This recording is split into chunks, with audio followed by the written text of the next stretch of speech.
오늘 우리 주신 하나님 말씀 함께 보겠습니다. 누가복음 14장 1절에서 14절 말씀입니다. 안식일에 예수께서 한 바리새인 지도자의 집에 떡 잡수시러 들어가시니 그들이 엿보고 있더라. 주의 앞에 수종병 든 한 사람이 있는지라. 예수께서 대답하여 율법 교사들과 바리새인들에게 이르시되 안식일에 병 고쳐주는 것이 합당하냐 아니하냐. 그들이 잠잠하거늘 예수께서 그 사람을 데려다가 고쳐 보내시고 또 그들에게 이르시되 너희 중에 누가 그 아들이나 소가 우물에 빠졌으면 안식일에라도 곧 끌어내지 않겠느냐 하시니 그들이 이에 대하여 대답하지 못하니라. 청함을 받은 사람들이 높은 자리 택함을 보시고 그들에게 비유로 말씀하여 이르시되 내가 누구에게나 혼인잔치에 청함을 받았을 때에 높은 자리에 앉지 말라. 그렇지 않으면 너보다 더 높은 사람이 청함을 받은 경우에 너와 그를 청한 자가 와서 너더러 이 사람에게 자리를 내주라 하리니 그때에 내가 부끄러워 끝자리로 가게 되리라. 청함을 받았을 때에 차라리 가서 끝자리에 앉으라. 그러면 너를 청한 자가 와서 너더러 버시어 올라 앉으라 하리니 그때에 함께 앉은 모든 사람 앞에서 영광이 있으리라. 무릇 자기를 높이는 자는 낮아지고 자기를 낮추는 자는 높아지리라. 또 자기를 청한 자에게 이르시되 내가 점심이나 저녁이나 베풀거든 벗이나 형제나 친척이나 부한 이웃을 청하지 말라. 두렵건대 그 사람들이 너를 도로 청하여 내게 갚음이 될까 하노라. 잔치를 베풀거든 차라리 가난한 자들과 몸 불편한 자들과 저는 자들과 맹인들을 청하라. 그리하면 그들이 갚을 것이 없으므로 내게 복이 되리니 이는 의인들의 부활 시에 내가 갚음을 받겠음이라 하시더라. 아멘. 복음을 위해 가라, 복음을 위해 가라라는 제목으로 말씀 전거하겠습니다. 함경도 지방에는요, 이 구덩이 사냥이라고 말하는 함정 사냥이라는 것이 있습니다. 과거 우리 조상들은 멧돼지나 곰, 또 노루 등 농작물에 피해를 주는 짐승들을 잡기 위해서 짐승들이 다니는 길목에다 함정을 파놓는 것입니다. 먼저 구덩이를 파서 구덩이 위에 먹잇감을 올려놓고 이 동물들이 먹잇감을 찾으려고 하는 본능을 이용해서 이 경각심이 느슨해진 틈을 타 이 함정에 빠지면 절대 빠져나올 수 없게 만들어 놓은 것입니다. 오늘 본문의 말씀에도 보면 반드시 물 수밖에 없는 미끼를 준비해 놓고 함정을 파놓고 기다리는 사람들이 있습니다. 그들이 누구냐면 3절에 보니까 바리새인과 율법 교사들이었습니다. 이 누가복음 14장은 오늘 본문에서 벌어지는 이 논쟁은 여태까지 이 누가복음에서 안식일 때문에 바리새인과 예수님 사이에서 벌어진 네 번째 논쟁인데요. 지금까지 이 앞선 세 번의 논쟁과 또 오늘 본문의 네 번째 논쟁이 좀 차이가 있습니다. 무슨 차이가 있냐면 종전에는 예수님과 제자들이 안식일에 어떤 행동들 때문에 예를 들면 제자들이 밀 이삭을 먹거나 아니면 예수님께서 안식일에 회당에서 손 마른 자가 됐든 등이 굽은 자가 됐든 고치는 그런 행위 때문에 이 안식일 논쟁이 벌어졌다면 이번 본문의 네 번째 안식일 논쟁은 예수님을 함정에 빠뜨리기 위한 이 바리새인들이 계획적인 논쟁이었다라는 준비된 논쟁이었다라는 것이지요. 전체 스토리 배경이 되는 장소는요, 이 바리새인 중에 지도자가 되는 한 바리새인의 이 식사 자리에 초대된 이 스토리입니다. 당시 유대 사회에서는요, 안식일 회당 예배를 마치고 나서 함께 식사 교제를 했습니다. 자기 집에 초대를 해서 식사를 나누는 풍습이 있었는데 바리새인들이 이런 식사 자리에 더 열심인 이유가 있었습니다. 그 이유가 뭐냐면 율법에 충실하고 더 거룩한 삶이 이 식사를 베푸는 삶이 율법에 더 합당한 삶이라고 그들은요 생각을 했습니다. 그래서 많은 사람들을 초대를 합니다. 그 자리에 예수님께서 초대가 되신 것이죠. 1절에 보니까 그들이 엿보고 있더란 말씀이 있습니다. 1절 하반절에요. 원해의 뜻은 자세히 살펴보다라는 겁니다. 그러니까 예수님께서 어떤 행동을 보일지 그들은요 옆에서 자세히 예수님을 주시하고 있었다라는 거죠. 바리새인들이 그럼 파놓은 함정이 무엇이었습니까? 본문 2절에 보면 주의 앞에 수종병 든 한 사람이 있는지라. 아멘. 수종병에 걸린 사람이 예수님 앞에 있었다라는 거죠. 바리새인들은요 마치 예수님처럼 초대받은 사람처럼 수종병든 사람을 꾸며서 예수님 앞에 두었던 것입니다. 예수님이 그를 어떻게 할 것인가? 만약 고친다면 예수님은 안식일에 병을 고치는, 율법을 어기는 사람이 되는 거죠. 반대로 그를 고치지 않고 무관심 가운데 둔다면 예수님은 평소 예수님이 가르치던 것과 일치되지 못한 삶을 산다라는 역시나 예수님을 흠집내고자 하는 전략을 가지고 있었던 것입니다. 오늘 본문에서 이 바리새인들이 파놓은 함정에 예수님이 어떻게 반응하시고 그리고 이어지는 바리새인 집에서 벌어진 이 사건을 통해서 이 스토리가 우리에게 주는 영적인 교훈이 있습니다. 그것이 무엇인지 몇 가지 살펴보겠습니다. 첫 번째는 한 사람을 위해 가라라는 것입니다. 한 사람을 위해 가라. 예수님은 그런 마음이 없을지라도 이 바리새인들은요 예수님과 제자들에 대해 좋은 감정이 있지 않았습니다. 불편한 마음이 있었어요. 달갑지 않았습니다. 예수님은 그런 마음이 없었을지라도 예수님은 바리새인들이 예수님이나 제자들을 별로 좋아하지 않는다라는 것은 알고 계셨었겠죠. 그러니까 불편한 자리인 것을 예수님도 아십니다. 식사 자리란 초대받은 그 식사 자리가. 그럼에도 불구하고 예수님 가시지요. 거절하실 수도 있었습니다. 근데 거절도 하지 않습니다. 심지어 예수님은 그 자리가 함정이라는 것을 알면서도 가십니다. 왜일까요? 오늘 본문 2절에 등장하는 이 수종병 든 사람 때문이지요. 당시 수종병은요 불치병이었습니다. 우리가 함께 보고 있는 누가복음의 저자 이 누가는요 의사입니다. 그러니까 이 누가는 이 수종병이 뭔지를 잘 알고 있었을 것입니다. 증상에 대해 잘 알고 있었을 겁니다. 이 병은 이 원인이 물 때문에 있는데 몸에 물이 차서 몸이 붓고 썩는 것입니다. 또 아이러니하게 몸에 물은 그렇게 많은데 이 수종병에 걸린 사람은요 갈증 때문에 심한 고통을 겪는다라고 이야기를 합니다. 나병처럼 당시 사람들로부터 격리되는 것은 아니었지만 이 불치병에 걸렸다라는 것은 유대 사회에서 어떤 의미냐? 하나님께 저주받았다라는 의미입니다. 본인의 죄든 부모의 죄든 하나님 앞에 심판을 받았다라는 거죠. 병에 걸려 몸도 너무나 아픕니다. 또 따가운 시선 때문에 하나님께 저주받은 자라는 따가운 시선 때문에 사회생활하는 것이 너무나 어렵습니다. 고통 가운데 있습니다. 그래서 예수님께서는 이 사람을 치유하기 위해 그 자리로 가신 것이지요. 이 바리새인들의 초대에 응하신 것입니다. 복음이 필요한 것이라면 한 사람을 위해서 그 자리가 함정이라 할지라도 예수님은 기꺼이 가신 거지요. 지난 2일에 우리 2부 찬양팀 찬양 간사인 우리 최수봉 간사님 결혼식이 있었습니다. 그때 우리 간사님의 아버님께서요 축가를 부르셨는데 파송의 노래를 기타로 멋지게 부르셨습니다. 아마 함께 그 결혼식에 가신 분들은 아실 텐데요. 저는 이 앞자리에 있다 보니까 양가 어른들의 표정을 볼 수가 있었습니다. 그런데 어머님들이 우시더라고요. 아무래도 이 결혼식 때는 뭐 양가 어른들 중에 어머님들이 눈물을 많이 흘리는 것을 볼 때가 있는데 아무래도 이 파송의 노래의 가사가 이 목이 메게 하지 않았나라는 생각이 좀 듭니다. 평범하게 직장에 취업해서 가정을 꾸리기 원하실 수도 있었다는 생각이 듭니다. 그런데 선교사의 삶을 살아가려고 하는 자녀들을 바라보면서 굳이 그 길을 가야 하는가라고도 생각하실 수 있습니다. 통계적으로 선교지에서 이 선교사를 통해 현지인들이 복음을 듣고 하나님 앞에 돌아오는 이 회심의 사건이 일어나기까지 비용이 7천에서 8천만 원이 든다라고 합니다. 무슨 말입니까? 산술적으로 이야기하면 비효율적이다라는 것이지요. 교회마다 1년에 보통 한두 차례 새생명 축제라는 것을 합니다. 제가 이런 이야기를 들어본 적이 있는데요.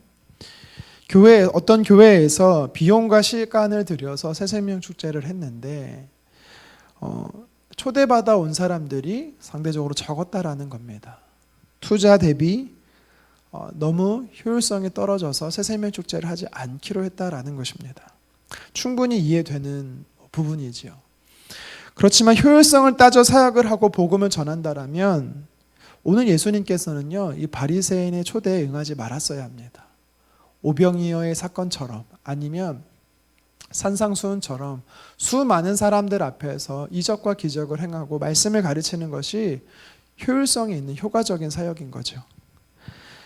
가뜩이나 함정이었기 때문에 자칫 잘못하면 예수님은 무리들 앞에 수치를 당하고 이미지 실추에 상당한 스크래치가 가는 것입니다. 그럼에도 불구하고 예수님은 비효율적인 장소에 가신 겁니다. 예수님은요, 효율성을 따지며 사역한 것이 아닙니다.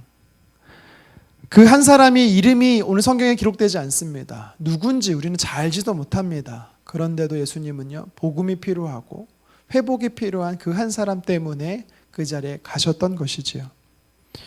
우리가 잘 부르는 찬송가 323장 부름받아 나선 이 몸이란 찬양을 잘 압니다. 가사가 이렇습니다. 부름받아 나선 이 몸 어디든지 가오리다. 괴로우나 즐거우나 주만 따라 가오리다. 아골골자 빈들에도 복음 들고 가오리다. 멸시천대 십자가는 제가 지고 가오리다. 우리가 찬양의 고백으로 하나님 앞에 올려드릴 때 뭐라고 표현합니까? 간다라는 것입니다. 한 사람을 위해서. 우리가 믿음의 고백은 잘합니다. 그런데 정작 우리는 어떻습니까? 예수님이 필요로 하는 곳이라면 우리는 돈이 얼마나 들든 시간이 얼마나 오래 걸리든 우리는요, 효율성이 떨어진다 할지라도 가야 되는 것입니다. 심지어 사단이 파놓은 함정이라 할지라도 오늘 본문의 예수님처럼 우리는 한 영혼을 위해서 가야 되는 것입니다. 1986년에 이 평양에서 선교하기 위해서 제너럴 셔먼호를 타고 대동강을 올라오던 선교사가 있었습니다. 그런데 평양 땅을 밟지도 못하고 양각도에서 참수형을 당합니다. 바로 토마스 선교사죠. 우리나라의 최초의 개신교 순교자가 되었습니다. 혈혈단신 여자의 몸으로 조선 땅에 왔지만 불과 수개월 만에 향토병에 걸려서 순교했던 우리 루빅 핸드릭 선교사님, 여자 선교사님도 계십니다. 여러분, 효율성을 따지면 이 두 분은 사실 하찮은 죽음입니다. 그런데 정말 그렇습니까? 아닙니다. 토마스 선교사님을 처형했던 이 박충권이라는 분이 있습니다. 그런데 이 토마스 선교사님께 받은 성경책을 통해서 그 집에 그 성경책을 낱장으로 뜯어 벽지로 쓰고 3년 후에는요, 그가 회심을 하게 됩니다. 그리고 그곳이 바로 교회가 되고 그는 교회의 리더가 됩니다. 한 사람의 순교가 평양의 교회를 세우는 기초석이 되었던 것이지요. 루빅 핸드릭 선교사님은 투병 중에 그의 고향에 부모님께 편지를 보냅니다. 그 편지가 선교회에서 알려지므로 아무도 몰랐던 동토의 땅, 이 조선이라는 곳에 수많은 젊은 선교사님들이 조선 땅에 선교로 사로 헌신하여 오게 되는 것을 우리는 보게 됩니다. 한 사람에게, 한 사람을 위해서 복음이 필요하다라면 그곳이 함정이라 할지라도 기꺼이 가는 것, 주께서 보내시는 곳에 우리는 가야 되는 것이지요. 저는 지금 당장 여러분들이 하던 일을 멈추고 선교지를 향해 가라는 것이 아닙니다. 그러나 주께서 우리를 보내시는 삶의 현장이 어디든 그곳에 복음을 들고 우리는 가야 한다라는 것이지요. 비록 손해본다 할지라도, 고통과 어려움이 있다 할지라도 우리는 복음을 들고 가야 하는 것입니다. 계속해서 바리새인의 집에서 벌어진 스토리가 우리에게 주는 도전이 있습니다. 그것은 낮은 곳으로 가라입니다. 낮은 곳으로 가라. 11절 말씀입니다. 무릇 자기를 높이는 자는 낮아지고 자기를 낮추는 자는 높아지리라. 아멘. 이 본문을 가지고 윤리적인 이 겸손의 설교를 해도 무방합니다. 대부분 이렇게 설교를 하죠. 하지만 이 예수님께서 앞선 12장과 13장 이 계속해서 이어지는 문맥 속에서 오늘 본문을 살펴보면 이 잔치에 대한 비유는요, 마지막 때 구원의 잔치를 이야기하는 것입니다. 그래서 마지막 때를 살아가는 우리가 어떻게 살아야 하는지를 도전하는 메시지로도 우리는 접근할 수가 있습니다. 예수님은 식사 자리에 초대된 이 사람 중에 한 분으로서 이 다른 사람들을 지켜보고 계셨습니다. 8절에 보면 그러한 상황들에 대해서 예수님이 또 비유로 이야기를 하시는데요. 바리새인 지도자의 이 식사 자리에 많은 사람들이 이 상석이라는 곳에 앉으려고 서로 다툼이 일어난 것 같습니다. 7절에 보니까 서로들 높은 자리에 앉으려고 합니다. 여기서 말하는 높은 자리는 주인의 오른쪽 자리를 이야기합니다. 누군가 주인의 오른쪽 자리에 앉아있다라는 것은 그때 초대받은 모든 사람 중에 가장 귀하다라는 것을 의미합니다. 그래서 존경받는 자리였던 것이지요. 근데 오늘 본문에 보면은 서로들 그 자리에 앉으려고 하다 보니까 다툼도 일어났고 아마 초대한 사람 역시도 난처한 상황 가운데 있었던 것 같습니다. 그런데 오늘 예수님께서 그러한 모습들을 보면서 하시는 말씀이 있습니다. 끝자리에 앉으라는 겁니다. 낮은 자리로 가라라는 거죠. 여기서 예수님이 청함을 받을 때와 그리고 그때를 구분하십니다. 청함이 받을 때가 있고 그때라는 것, 이것은요 이 땅의 삶과 마지막 심판의 때를 또 비유하는 것이지요. 예수님께서 우리에게 청함을 받을 때는, 다시 말해 우리가 이 땅에 살 때는 낮은 자리로 가라는 것입니다. 사람들이 선호하지 않는 자리, 사람들이 관심 있어 하지 않는 자리에 가라는 것이지요. 이 땅에서 무관심 가운데 있는 자리, 겸손의 끝자리로 우리 보고 가라라는 것입니다. 그렇게 됐을 때 마지막 때가 되어 심판의 때가 되면 주인이 우리를 높은 자리 상석으로 옮기심으로 모든 사람들 앞에서 영광을 받게 하신다라는 대역전 드라마가 일어나게 하시겠다라고 말씀하는 것이죠.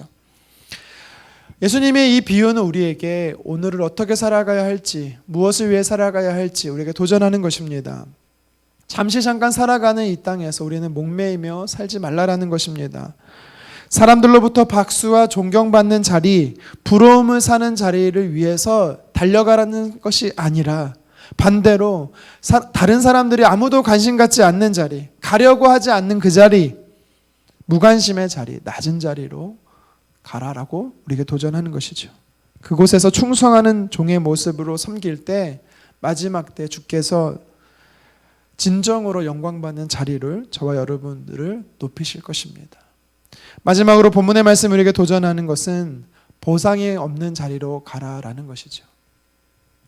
다시 말씀하면 이 땅에 보상받지 못하는 일에 힘쓰라는 것입니다. 왜요? 그래야 마지막 때, 그때가 되면 하나님께서 우리를 보상하신다라고 약속하고 있는 것이죠. 14절입니다.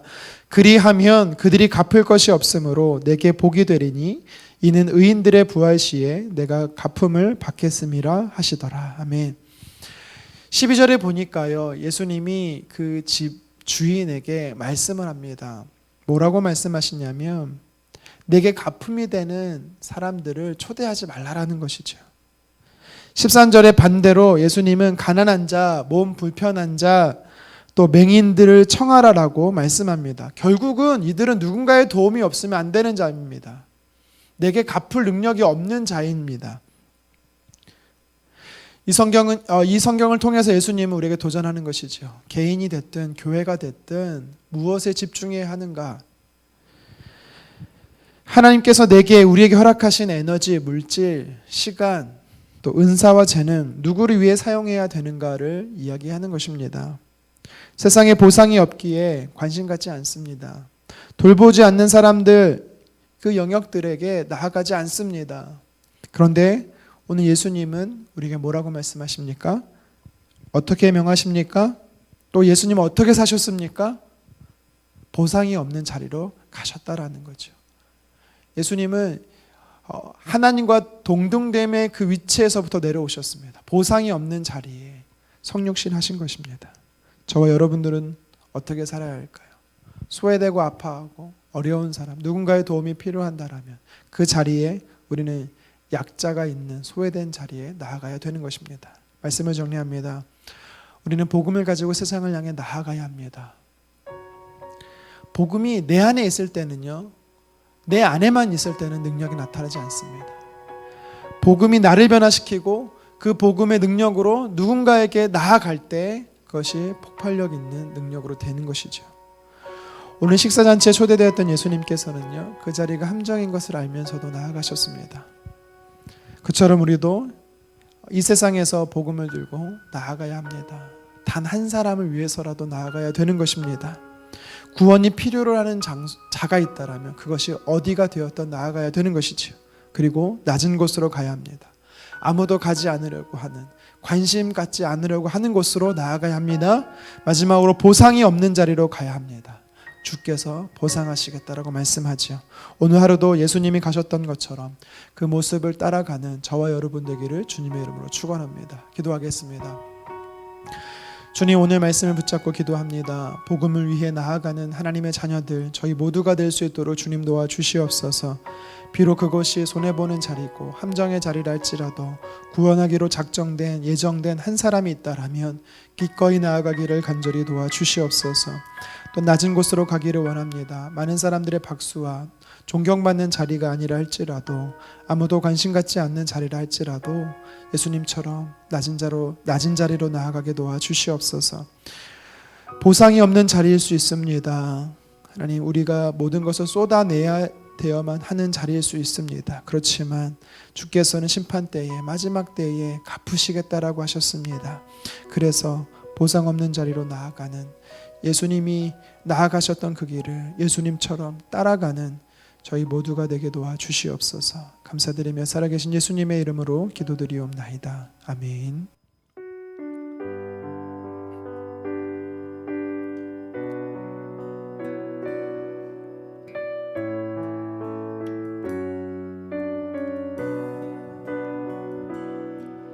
너의 가는 길에 주의 평강이 있으리.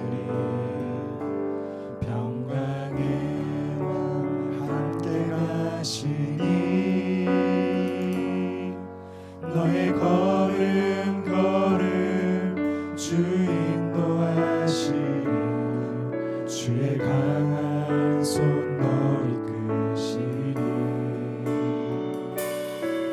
너의 가는 길에 주의 축복이 있으리.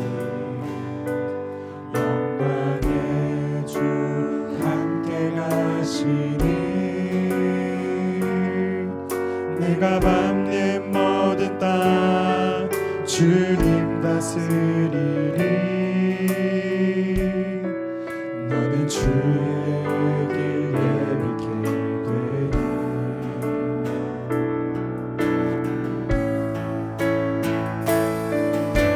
주님 나라 위하여 길 떠나는 나의 형제여, 주께서 가라시니 너는 가라. 주의 이름으로 거칠은 광야 위에 꽃은 피어나고 세상은 내 안에서 주님의 영광 보리라. 강하고 담대하라. 세상 이기신 주 늘 함께 너와 동행하시며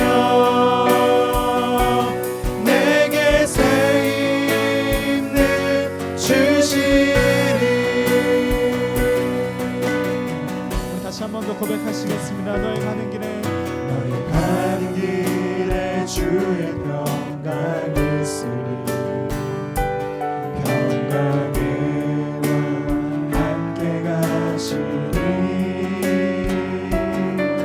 너의 걸음 주 인도하시리. 주의 강한 손 너 이끄시리.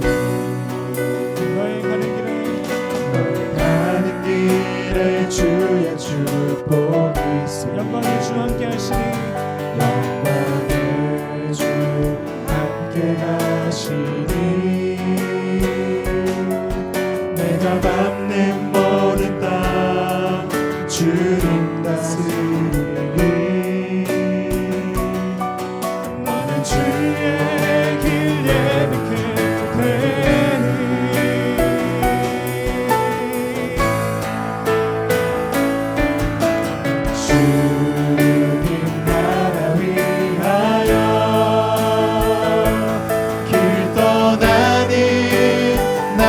형제여 주께서 가라시니 너는 가라 주의 이름으로 거칠은 광야 위에 꽃은 피어나고 세상은 내 안에서 주님의 영광 보리라 강하고 담대하라 세상이 이기신 주 늘 함께 너와 동행하시며 내게 새 힘을 주시리.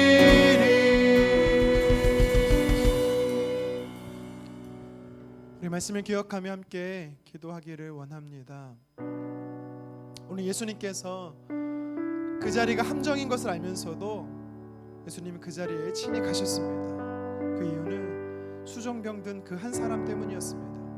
복음이 필요한 한 사람 때문에 예수님께서는 그곳에 가시는 겁니다. 저와 여러분들은 예수님을 닮은 또 예수님의 제자로서 우리가 어떻게 살아야 하는지를 오늘 성경은 도전하고 있습니다.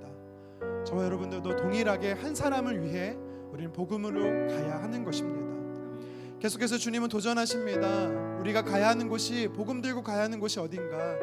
아무도 가지 않으려고 하는 그 마지막 말미, 아무도 가지 않는 낮은 자의 곳임을 우리는 성경을 통해 도전받습니다. 뿐만 아니라 보상이 없는 자리라 할지라도 우리는 가야 되는 것입니다. 그것이 바로 제자의 길인 것입니다. 이 시간 한번 기도했으면 좋겠습니다. 하나님, 우리가 예수님이 가셨던 그 길을 동일하게 걷기를 원합니다.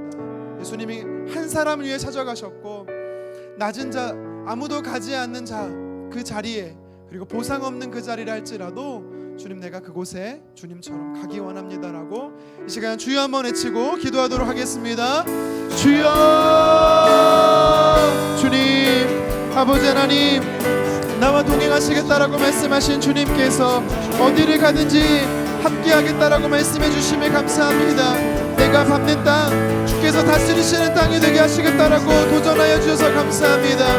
오늘 하나님, 그 자리가 함정의 자리였지만 주님께서는 한 사람을 위해서 아버지께서 찾아가셨습니다. 주님, 우리는 넓은 길로 가려고 합니다. 아버지, 우리가 가고자 하는 길은 사람들이 주목하는 길이 가고자 합니다. 하지만 주님께서는 아무도 주목하지 않는 아버지 낮은 자리, 그 자리로 향해 가셨습니다. 또한 하나님, 우리는 누군가 알아줄 뿐만 아니라 아버지 보상이 있는 자리를 가려고 합니다. 아버지, 그러나 주님께서는 아버지 보상받지 못하는 자리가 복되다라고 말씀하십니다. 제자의 길이 바로 그러한 길인 줄 믿습니다. 우리가 예수님처럼 가야 되는, 하나님 그 복음 들고 가야 되는 그 현장이 바로 아버지는 아무도 주목하지 않는 그 현장이 되게 도와주시옵소서. 오늘도 하나님 아버지, 나를 부르시는 그 길이 주님을 따르는 그 길이 되어지게 도와주시옵소서. 주님, 아버지 하나님, 오늘도 우리 사랑하는 성도님들이 복음을 들고 나아가기를 원합니다. 복음을 부끄러워하는 자 되지 않게 도와주시고, 하나님 복음 들고 한 사람을 찾아 나서며 잃어버린 한 영혼, 하나님께서 찾기를 기뻐하시는 그 영혼들을 위해 나아가게 도와주시옵소서. 하나님, 그 자리가 아버지 아무도 알아주지 않는 하나님 낮은 자리 할지라도 아버지 그 자리를 기뻐하게 도와주시고, 보상이 없는 자리를 할지라도 오늘도 우리는 그 자리를 기꺼이 기뻐하며 나아갈 수 있도록 하나님 도와주시기 원합니다. 하나님, 복음을 통하여, 복음을 전하는 자를 통하여 주님께서는 크고 비밀하고 놀라운 일들을 이루실 것입니다. 하나님의 영광인 그 영광의 잔치를 아버지 보게 도와주시옵소서. 하나님께서 놀랍게 일하실 것들을 보게 하여 주시옵소서. 부르심에 순종하며 나아가는 하나님의 사람들을 통하여 주님께서 놀랍게 일하여 주시기를 간절히 원합니다. 그 영광스러운 일을 아버지 보게 하는 영광스러운 일들을 하나님 앞에 올려드리는 하나님의 사람들로 우리를 사용하여 주시옵소서. 그렇게 일하실 주님을 찬양합니다.